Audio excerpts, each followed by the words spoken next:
چیزی که من میخوام به شما آموزش بدم چیزی هستش که به شما این امکان رو میده که سرویس هاستینگ خودتون رو داشته باشید، حتی با لوگو و اسم خودتون.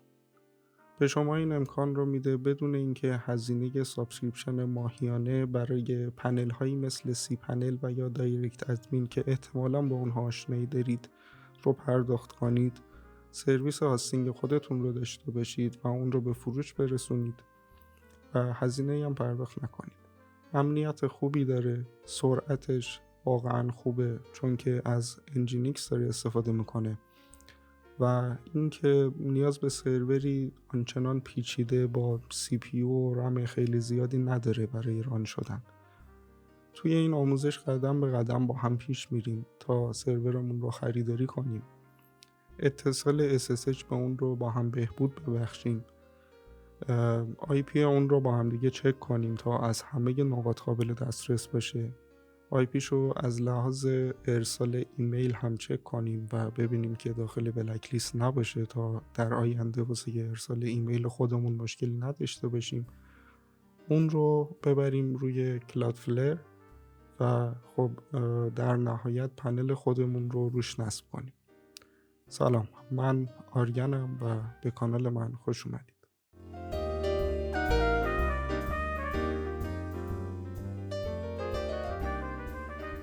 من برای خرید سرور از هتسنر استفاده میکنم. دلیل استفاده من از هتسنر، چیزی که شاید الان 2 سال یا 3 سال بشه که از هتسنر دارم استفاده میکنم، این هستش که به من این امکان رو میده آی پی خود سرورم رو عوض کنم بدون اینکه اطلاعاتم روی سرور پاک بشه. از طرفی قیمت هایی که هتسنر بابت ارائه سرورهاش میده واقعا مقرون به صرف است. یعنی اون ترافیکی که شما در هتسنر دارید خیلی قیمتش مقرون به صرفه تر هست از جاهایی مثل دیجیتال اوشن و غیره. راه اندازی حساب هتسنر از ایران و گهگاهی برای ایرانی ها ممکن است دشوار بشه، ولی در قسمت کامنت ها میتونید به من بگید که من یک آموزش مجزا برای راه اندازی حساب هتسنر از ایران براتون ضبط کنم. خب من الان وارد پنل هتسنر خودم شدم و یک پروژه رو از قبل ساختم. اسم پروژه من هستیا هست. وارد پروژه میشم، یک سرور من میخوام خریداری بکنم. دیتا سنتر هایی که به شخص انتخاب میکنم دیتا سنتر نورنبرگ هست. ببینید بابت ایمیجی که ما برای راه اندازی این پنل نیاز داریم، هم ما میتونیم اوبونتو رو استفاده کنیم هم دبیان رو. ترجیح من و خب به هر حال پیشنهاد خود سازنده این هستش که از دبیان استفاده بشه و خب ورژن بالاتر دبیان به تبع بهتر هست. برای سخت افزار این سرور هم من اینتل AMD انتخاب میکنم و 2 کور CPU و 4 گیگابایت رم برای راه اندازی این پنل ما کفایت میکنه. 2 گیگابایت رم خود پنل میبره و هر 512 مگ رم بابت راه اندازی یک وبسایت وردپرسی کافی هست با ترافیک نچندان زیاد. IP که از قبل داشتم انتخاب میکنم بابت IPv4. IPv6 من نیازی ندارم، شما اگر بخواید میتونید بگیرید. SSH کی طبیعتا برای امنیت سرور شما خب بهتره، ولی خب من توی این مرحله نیازی ندارم. والیومز اگر که شما این قصد رو دارید که سرور خودتون رو به فروش برسونید، این قسمت رو باید بذارید که حالا تیکه تیکه کنه سرورتون رو که بتونید حجم‌های مختلفی از اون رو به فروش برسونید. ولی خب من توی این قسمت نیازی ندارم. فایروال هم چون خود این پنلی که ما داریم نصب میکنیم از داخل خود پنل با ما فایروال میده، من به این فایروال هتسنر هم نیازی ندارم. بکاپ هم نمیخوام. من اگر که شما نیازی دارید میتونید بگیرید، ولی خب یه مقداری مثلا 20% هزینه سرورتون رو ازتون شارژ میکنه. لیبل هم خب دیگه کلاود کانفیگ و اینا هم نیازی نداریم و یک اسم سرورمون میدیم. اسم سرورم رو من میذارم هستیا. خب یک بار دیگه چک میکنیم با هم. خب دیبیان 12 همه چیز اوکی. خب میخریمش. خب سرورمون در حال ساخته شدنه. ببینید آی پی که توی این قسمت به ما داده، ما میخوایم اینو چک کنیم که ببینیم این آی پی ما خب توی این مورد خاص ایران و جای دیگه قابل دسترس باشه و به اصطلاح تمیز باشه. برای این موضوع من وارد این وبسایت میشم که حالا آدرسش رو داخل قسمت کپشن من براتون قرار میدم. وارد وبسایت checkhouse.net اینجا آی پی رو پیست میکنم و یک پینگ میگیرم. خب ببینید که از همه جا داره 4 از 4 میده. اگر از جایی 3 از 4 بده یا 0 از 4 بده به این معنی هستش که از اون قسمت بلاکه. خب اینجا میبینید که همشون شده 4 از 4 و مشکلی بابت اتصال به این سرور از لوکیشن خاصی ما نداریم. مورد دیگه اینه که ما میخوایم از این سرور ایمیل ارسال کنیم و باید چک کنیم که ببینیم این آی پی بلک لیست نباشه. اینجا من قبلتر قرارش دادم. یک بلک لیست چک باز هم میکنم. ببینید همش اوکی هست و مشکلی هم این چیز خاصی نیست و مشکلی هم بابت ارسال ایمیل با این آی پی ما در آینده نخواهیم داشت. خب حالا که این دو مورد درست شده، هتسنر برامون رمز سرورمون رو ارسال کرده. من این رمز رو برمیدارم. برای اتصال به سرورم من از نرم افزار بیتوایز استفاده میکنم. بیتوایز برخلاف پوتی و غیره حالا به من این امکان رو میده هر زمان اتصال SFTP هم به سرورم برقرار بکنم. خب اینو من آی پی سرورم رو در این قسمت قرار میدم. پورت دیفالتمون 22 هست. رمزی هم که میخوایم استفاده کنیم همون رمزی هستش که هتسنر برای ما ارسال کرده. اکسپت اند سیو رو میزنیم، این پنجره رو میبندیم، نیو ترمینال رو میزنیم. توی این قسمت از ما میخواد همون پسوردی که برامون ارسال شده رو پیستش کنیم. من اینجا راست کلیک میکنم، اینتر رو میزنم. حالا از ما یه پسورد جدید میخواد.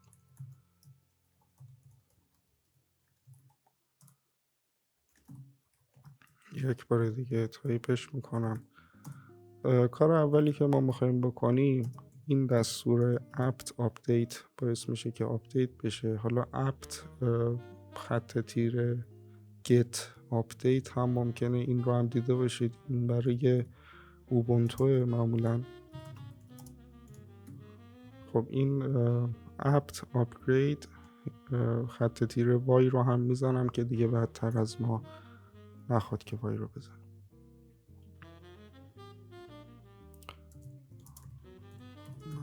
مشکلی پیش اومد. apt upgrade وای.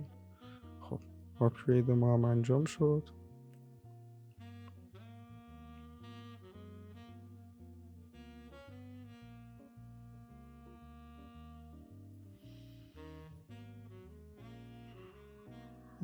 داره انجام میشه فعلا. خب ببینید این وبسایت رو هم من حالا براتون داخل قسمت کپشن میذارم. کاری که ما میخوایم بکنیم اینه که یک مقداری اتصال SSH به سرورمون رو بهتر کنیم. از دستوراتی که تو این قسمت هست من استفاده میکنم و پورت سرورمون رو هم عوضش میکنیم. ببینید وارد این قسمت میشیم. اول از همین قسمت میریم. اینو من کپی میکنم، اینجا راست کلیک. خب ببینید پورتش بای دیفالت خب دیده بودید که پورت 22 هست. من اینجا یک پورت دیگه میذارم. این بابت امنیته که حتما باید این کار رو انجام بدید. هر پورتی که بخواین، پورت دلخواه، هر چیزی که بخواین میتونید بذارید. بعد قسمت دیگه ببینید این دستور disable DNS lookup رو باید زیر use pam این قسمت قرارش بدین. خب من اینجا میام یک اینتر میزنم، 2 اینتر، راست کلیک میکنم و اینجا پیست میشه. یک چیز دیگه ای هم که باید قرارش بدین سیفرها هست، دستور سیفرها. این حالا سیفر یا سایفر من دقیقا نمیدونم. این رو میذاریم اینجا، کنترل X برای نانو کنترل X جواب میده، کنترل X رو میزنیم، Y که این قسمتی که این پایینی که میبینید میاد و اینتر. خب الان واسه اتصال SSH ما پورت رو عوض کردیم. این دستور رو میزنیم systemctl restart SSH. خب من این رو اینتر میزنم، فلش بالا رو میزنم تا همین بیاد، یه دونه دی هم میزنم و الان SSH ما هم ریست شده. این برای اتصال SSH الان کفایت میکنه، ولی محض اطمینان من یه دونه ریبوت هم میدم، سودو ریبوت. خب الان سرور ما داره ریبوت میشه. پورت 2244 رو انتخاب میکنم، همون پسوردی که انتخاب کردم رو میذارم. چون ببینید من این آموزش رو دارم یک جوری ضبط میکنم که کسایی که تا به حال با سرور کار نکردن هم بتونن این کارها رو انجام بدن. بابت همین تمام نکات رو، تمام موارد رو میگم. خب الان متصل شدیم، نیو ترمینال رو میزنیم. کاری که باید الان انجام بدیم این هستش که وارد وبسایت هستیا بشیم، هستیا CP. خب من اجازه بدید برم داخل هوم این وبسایت. این هست، لوگوش هم اینه. من همه اینا رو داخل قسمت کپشن براتون قرار میدم. من الان میخوام بهتون چیزایی که این پنل داره رو نشون بدم. ببینید شما میتونید یوزر باش بسازید، SFTP رو ساپورت میکنه، میتونید روش وردپرس نصبش کنید، دروپال نصب کنید، لاراول یا حالا پرستشاپ. من اینایی که یه مقداری آشناتر هست رو بهتون گفتم، اینا رو میتونید روش نصب کنید. میتونید نیم سرور خودتون رو داشته باشید روی این سرور که حالا جلوتر بهش میرسیم، که حالا اگر خواستید که بفروشید و یک نیم سرور به مشتریاتون ارائه بدید، مثلا میذارید ns1 نقطه دامنتون .com یا داتایی ها، حالا هرچی.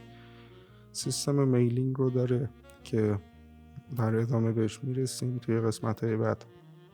دیتابیس، چون که حالا من میخوام توی این سری از آموزش ها نصب کردن وردپرس رو بهتون یاد بدم، ما به ماریا دیبی نیاز داریم و حالا ما بقیه مواردش. وارد قسمت اینستال میشیم. دستور اول رو من کپی میکنم، اینجا راست کلیک میکنم و اینتر رو میزنم. پورتمون، ببینید پورت هایی که چون ما میخوایم این سرور رو ببریمش روی کلادفلر و پراکسی کلادفلر رو روشن کنیم، پورت هایی رو باید انتخاب کنیم که کلادفلر اونها رو ساپورت میکنه.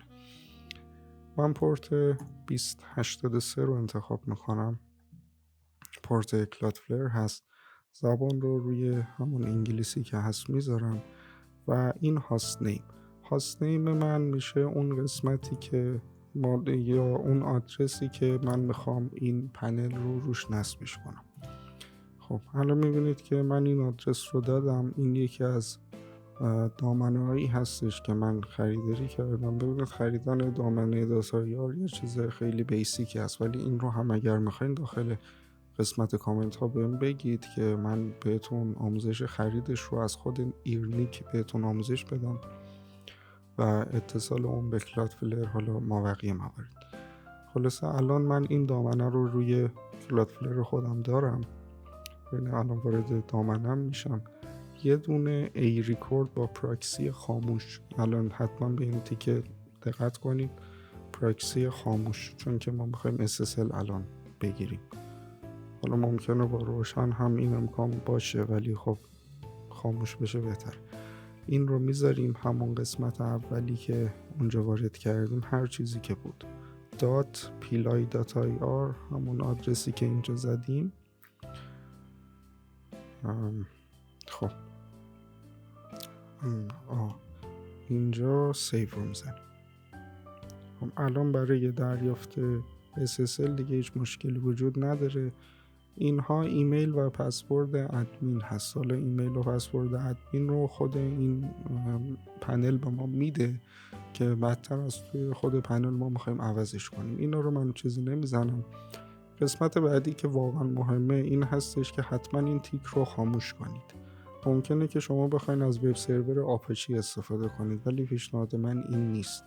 اینو اگر خاموش کنید بای دیفالت وب سرور انجین ایکس براتون نصب میشه که سرعت بهتری داره. مولتی پی اچ پی رو هم ما نمیخوایم. این چند ورژن پی اچ پی براتون نصب میکنه. ما فعلا همون ورژن آخری که در زمان ضبط این ویدیو فکر میکنم 82 باشه برامون کفایت میکنه. ما SQL 8 نمیخوایم، پوستجر SQL نمیخوایم. ما بقیه موارد همون جوری که هست بذارید بمونه. کپی رو بزنید، اینجا راست کلیک کنید و اینتر تا برای ما نصب بشه. یک مقداری زمان میبره نصب این. در این قسمت از ما میخواد که وای رو بزنیم. من وای رو میزنم.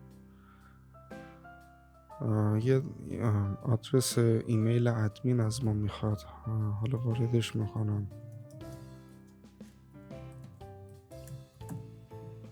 من فکر میکردم اینا رو واجب نیست، ولی انگار واجب.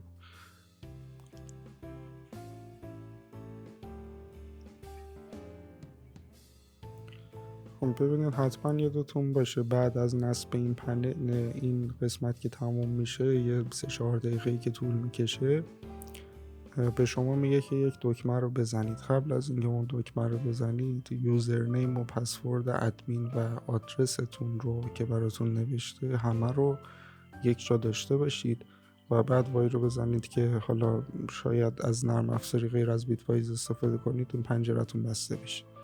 خب من این قسمت ویدیو رو الان پاز میکنم و میزنم جلو تا نصب پنلمون به اتمام برسه. خب الان پنل ما نصب شده و ما اینجا یوزرنیم ورود به ادمین پنل، آدرسش همون آدرسی که قرار داده بودیم و یک رمزی که خودش ساخته رو برای ما قرار داده. من اینها رو کپی میکنم.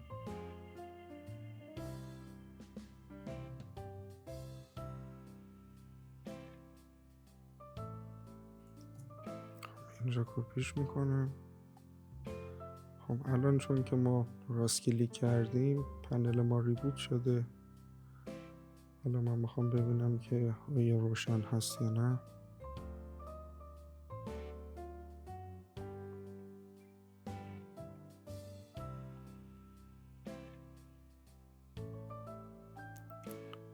خب الان هم روشن سرور ما الان روشن شده.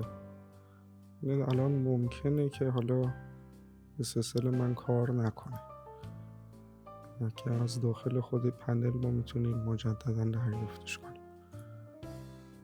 وارد آدرسی که به من داده میشم. میبینید که SSL هنوز درست درمون کار نمیکنه، هرچند که اینجا میگه سرتیفیکیت رو گرفته ولی خب کار نمیکنه.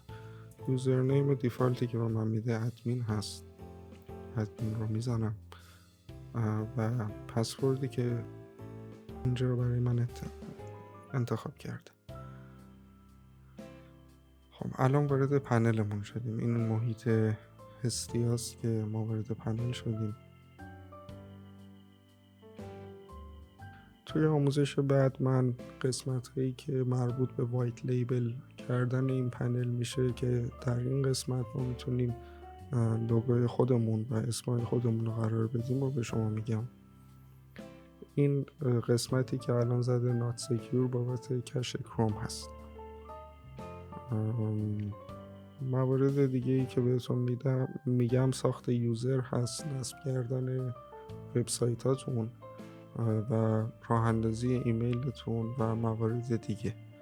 هر چیزی که بابت این پنل شما نیاز دارید تا بتونید سرویس هاستینگ خودتون رو حتی داشته باشید و وبسایت‌های خودتون رو روش مدیریت کنید. امیدوارم که این آموزش برای شما مفید بوده باشه و توی قسمت کامنت ها به من بگید که نظرتون راجع به این آموزش چیه و چه مواردی رو من میتونم انجام بدم تا این آموزش و سری های آموزش بعدی رو برای شما مفیدتر و کاربردی‌تر بکنم.